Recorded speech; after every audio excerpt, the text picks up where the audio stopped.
Bonjour. So in my last video, I talked about the cons of being single, and I did get quite a bit of comments on that video. I feel like I always see that when I'm starting a new video, but apparently people love when you talk about love. So I'm gonna keep talking about my love or lack thereof experience. I got a particular comment in my last video saying that I was romanticizing love, and I would admit I am romanticizing the idea of love and companionship and partnership. And when you're speaking to people that are coupled up or in relationships, they're like, trust me, it's not whatever it is that you imagine. Which, to be fair, I'm aware of that. It's not lost on me. That fact is not lost on me. But to me, I'm like, if I'm already lamenting about something in real life, would I now go into my imagination and lament about it as well? It only makes sense that in my imagination, I create an ideal experience of love because I mean, it's my imagination. Why would I imagine something horrific? you know? Yes, I know my imagination is not grounded on reality, but that's what imagination is, okay? I am romanticizing love. I might be romanticizing partnership, but there are good partnerships that exist out there. And if I'm going to get my one, I want it to be a good one, okay? But today, we're going to be talking about the perks of being forever single. Guys, when I tell you, I actually really love being single. My past two videos, you probably wouldn't get that, but oh my goodness, I do genuinely appreciate and love my freedom, my autonomy. I love it so much. For the past 12 years, I have lived completely alone by myself. And when I tell you I would have it no other way, I truly mean it. My space has always been a place of haven. I've been someone that loved being alone. I really appreciate my alone time. Fun fact, when I was like 13, I did tell my mom that when I get married, thinking that marriage was on the horizon, of course, that when I get married, holy, it's so hot in my house. Am I sweating? Am I sweating? Hey, I'm sweating though. So when I was like 13-year-old, I did tell my mom that when I get married, I'm gonna have my own outhouse where it's just for me. And anytime I want to go retreat and be by myself, I'll just go into that place and lock myself up. My mom is looking at me like, Her reply was like, okay, that's how you go to your outhouse and come back into the main house and find a second wife waiting for you. So that is the average Nigerian woman's expectation of love and marriage, is that you cannot afford to be separated from your husband for too long because of the threat of another woman that's gonna pounce at him because you're not performing your womanly or wifely duties. So that is to say, I've always been someone that thrived in solitude.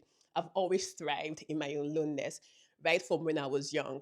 I was a kid that my parents literally had to find activities for me to do outside the house because they needed to get me outside the house. Like, have you had a parent ever complain? A Nigerian parent, mind you, a Nigerian dad, have you ever had him come home from work and be like, Chisom, when I go to work, you're in this house. When I come back, you're in this house. Why are you always why are you always at home? Because I just love being at home, man. This my space has always been a place where I could come in and the pressures and the disasters and the performance of the day, the moment I step into my door, it washes all over me and I'm just at peace. Guys, can you hear that? It's literally nothing.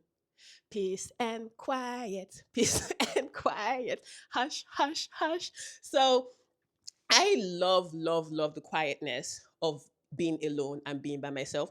I love that I don't have to perform any duties. I know that my schedule is my schedule. If I decide to go on vacation, I don't have to check in with anybody. I don't have to manage schedule with anybody. If I want, like, if I decide to get a new hobby or invest in a new hobby, it's solely my decision. And even in being child free, I don't have to take any responsibility for anybody.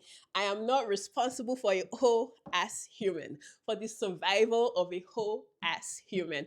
I love my nephews to death. I love them and I love them coming around. When I say I had my nephews here for 2 weeks because my sister was visiting and I had two toddlers. Hey, Jesus Christ. I'm like, this is actually some people's realities. To even get up and get dressed and get to work in the morning entails you waking a toddler up from sleep, a fussy toddler at that, and trying to bargain. I'm trying to bargain with him to wear his pants. I'm like, this is literally people's realities. I don't like chores generally, so I pace myself when it comes to doing chores. and I will wash the dishes, and I'm like, you know what? I don't want to carry on. And I stop. But I get back to it when I get back to it. There's nobody that's breathing down my neck to tell me like I didn't do something a certain way. And if I do something a certain way, it's how I like it. And nobody changes it. Now that I'm living with my mom for the foreseeable future, guys, I'm not gonna lie. I'm not gonna lie. It has been an adjustment for me. It has been, and I'm still adjusting to the fact that I'm sharing the space with my mother. But it is maybe training wheels to when the partner finally comes around. Who knows? And it's also typical that in a heteronormative relationship structure, like we all know that the woman is performing the bulk of the domestic labor and the emotional labor. Like, let's not even get it twisted. I watch and study and observe relationships around me, and I see that half the time the woman is doing the second shifts in 2026 that we're in, you know? Like the women are typically, the men are usually the babied ones when it comes to the household task. They're usually the ones that sees they see that something has to be done and they don't do it until the woman tells them to do it. And I'm just like, I don't know if I'm that person to always be like, hey, you need to do this. I'm like, you know, this needs to get done. Why do I have to tell you to get it done? You know? So typically, a lot of Nigerian women will tell you that, yeah, this is just generally how Nigerian men are raised, that you have to tell them what to do before they do it. But I'm just like, I don't know if I want that for me. You know, I want a partner. I don't want another baby that I have to tell. I don't want to teach anybody. I don't want to tell anybody when you can see work that needs to be done. But apparently it's a compromise that you have to make in a relationship, particularly when you're dating Nigerian men. I'm just glad that currently I don't have to deal with all that. I manage what I can manage, and whatever, honestly, whatever doesn't exist because there's nobody else I have to manage. Everything I do is out of my own volition. And I like it. I'm not even gonna cap. I honestly think if I was married in my 20s, I probably would have been divorced by now. Okay, well, who knows? Who knows? But the Chisholm of her early 20s, who I thought I wanted in a partner, who I thought I wanted in a man, who I thought I wanted in a man, was coming from a place of validation, a place of growing up in a patriarchal society. And I thought that was the norm. You know, the woman is the one that submits to the man. I grew up in a Christian Pentecostal home, guys. I grew up in Nigeria. It's just something that growing up, you embody that. You think this is what the idea of a family structure should look like. This is the man is the head of the house. The woman feeds her man and caters to him and nurtures him, and he goes out there to fend for them, and he comes back. And you know, we looked at my list of men I desired in my 20s, like very, very foolish things. I can just remember talking to a friend one time and I go, you know, if you marry the right man, you have no problem with submitting. You naturally submit. Oh. PU, can you guys hear that bird tweeting? That was literally me at 22, man. I tried to put on different masks of what a womanhood should look like. I tried to be the cool girl, you know. I tried to be, I'm not nurturing enough. I'm not a feminine woman. I need to be feminine. Rubbish. I'll go into all these spaces. I'll meet all these well-to-do men. But then I started to find that I was shrinking myself. I was always like, I wouldn't want to talk too much because I'm like, oh, I don't want to say anything stupid. Oh God. 20 me was so cringy. So when I see young women that are not fully formed in their maturity, in their sense of self, in their sense of self discovery, in their sense of self love, that are seeking that from men. That is the biggest mistake you can do in your 20s, is to not be a full fledged woman with her own independence, with her own autonomy, with her own thoughts and values and morals and boundaries. Men are gonna take you for a ride, girl. They're gonna take you for a ride. So I found myself shrinking in the spaces of these men that I thought I wanted. So the older and more mature I got in my sense of self and my sense of womanness, and even in my spiritual life, I am not Christian anymore. Since deconstructing from Christianity, my ideas of sex and intimacy has changed. My ideas of love and marriage and partnership. Now I'm not saying I'm looking for a husband. I'm looking for a companion. I'm looking for a partner. Looking for someone that I can do life with. I'm looking for someone that's kind. Even in deconstructing for my faith, I thought I wanted a man of God fearing. But now, if you tell me I'm a God fearing man, I'm running the opposite direction. So the way I perceive life, as I perceive life now, has completely changed. And quite frankly, if I don't know what would have happened, but if I evolve to be this person and my husband doesn't have the same evolution as I do, there is a chance that we will clash. We will clash in the terms of how we want to raise our kids, a view of what the structure of a family or a household could look like. If we have two opposing views and we can't sort of come to an alignment, that is going to be a cause for conflict, of resentment, I don't know, of just annoyances. Yes, you can live with it, or maybe some people can't, but now I know what I'm looking for in somebody. And it's not even saying, oh, you're settling or whatever. It's just like, no, I'm looking for a different thing. I'm looking for someone I can do life with, you know. I'm looking for someone that doesn't see himself as the head of the house. I'm looking for someone that sees me as an equal. You know, I watch Pop the Balloon, and every time the man asks, so silly, like, can you submit? I'm just like, and women are like, yeah, I'll submit to the right man. I'll submit. I'm like, fuck, are you not an adult? Are you not a grown woman? Why would you want to lose all this freedom and autonomy like that women have fought for so long? Like, why would you want to submit to anybody, right? Like, even having my mommy tell me what to do, I like, my body is like, I don't like anybody telling me what to do. Like, yeah, we can have conversations. I can compromise, you know, because again, you're two people working towards something, towards a goal. You can both compromise. But when there's just that idea of like a hierarchical, I always struggle with hierarchical, or when there's just the idea of hierarchy in a household, in a relationship, I'm just like, this is not what I want. But yes, valid. I am quite liberal in my thinking, and quite frankly, I'm looking for somebody that's equally liberal. I honestly believe as nobody should get married before the age of 27. Like that, that's a hill I'm willing to die on, because I'll tell you this.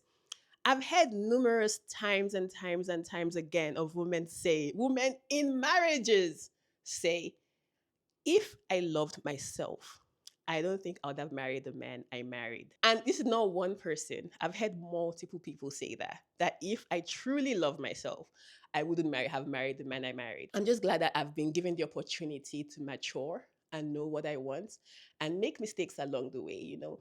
And yes, eventually, the way I see it now, because of what I'm looking for, I'm not willing to compromise because I love me. Maybe there's some things that need to be worked on, yes, but like everything in life. But if I'm not willing to settle for somebody that comes into my place and makes me resent my existence in my home, you know, because you guys, I can't tell you how much I love being with me, how much I appreciate my own presence, how I love just no, it's honestly, I'm my own safety. I am my own like safety net. I'm the person that goes within myself to hug myself and say, you know what? Maybe you could have tried harder, or maybe you did a good job. I know how to regulate myself now. I know how to go back within and think about how I could have addressed things differently, you know. And my space is, I cherish it so much. Hopefully, I don't need to depend on anybody the older I get. It takes a certain type of person to come into my space. And yeah. And another thing about being single and being child free in my 30s is that a lot of the people around me now are starting to get into relationships, they're starting to have kids, and you are given the opportunity to observe, you know, to learn how to do things differently, and also to question if this is truly what you want. Because if you do that in your 20s, a good number of your friends are getting into relationships and getting into marriages and having kids around the same time. You all are on the same plane. You all are learning things and trying out things. You're all bouncing ideas off each other. You're all newbies to this space. But as somebody that's a single child free and playing the observer, we're looking at how these items are playing out on the field, how this person parents as opposed to this person, how this kid behaves as opposed to this kid. You're thinking, is relationship something I truly want? And if it's something I want, how do I want it to look like? If is being a mother something I want, truly want, not because society has told you that as a woman you should be a mother, but is this something I see myself doing? And if I see myself as a mother, how do I want to parent my child? Obviously, you wouldn't really know because every child is different. For me, initially, I wanted to get married, but now I'm like, the only reason why I want to get married is because I want to wear a dress. And it's one chance to get all my family and friends and everybody together to celebrate something beautiful. But other than that, I'm like, I'm also good with a partnership as well, a long-term committed partnership. I was gonna say another thing that about me not ever having any relationship is that I don't have any baggage or traumas or whatever about love. I'm like, I can be a bit naive and childlike. Okay, maybe the childlike is not good, but I find that the way I navigate the world has a very like curious nature to it because I'm not burdened by different scars and hurts and people, you know. Like I can be a tiny bit naive, but I think the naivety is from a place of like curiosity. And I just try to look for the best in everybody that I go out on dates with. And I think that also is curiosity about the person, their histories, their traumas, past relationships. I'm curious because, again, in my heart, I'm a storyteller. I love to know where people, like the life people have lived. I ask deep questions. Um, I'm just curious about them. So I think for most times, I think that is an advantage in itself because I've never had a relationship. I'm like, okay, I am gonna look at what you've got. But yeah, I think that's where I'm gonna end today's video. I need to go get ready for work. Guys, I need to monetize this channel soon, okay? So that I can be a full-time YouTuber. No, I'm kidding. There's so many things I could be in this life. But yeah, thank you so much for watching. Join my Discord group, please. It's called Better Together. We're gonna learn about spirituality, self-love, self-discovery, anything under the surface of the sun. And we're going to have project self discipline because discipline is important. Okay, let me go get ready for work. Bye.